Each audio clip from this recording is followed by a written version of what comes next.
Здравствените власти во новата година со ново ветување. Порамномерно ќе ги распределуваат квотите на лекови за пациентите да можат да ги набавуваат во текот на целиот месец и да не шетаат од една до друга аптека. За аптеките се утврдува максимален износ на квота од 650.000 денари по аптека. Со новата распределба, едно правно лице со две или повеќе аптеки не може да има вкупна квота која е поголема од 10% од вкупниот месечен буџет на фондот наменет за лекови на рецепт на ниво на цела држава.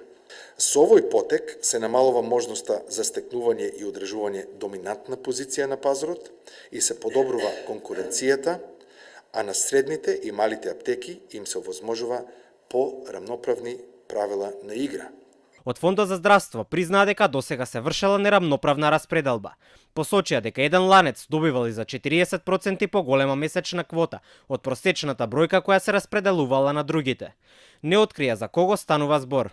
Сепак, властите стравуваат дека новата прераспределба на квотите на лекови може да ги погоди некои од пофреквентните аптеки. Можно е дека ќе има некој краток период на прилагодување од страна на осигурениците, можеби во некои многу фреквентни аптеки, но тоа повторно ќе го следиме и доколку се покажува дека многу брзо ја искористува таа квота, секако дека ќе имаме простор да интервенираме.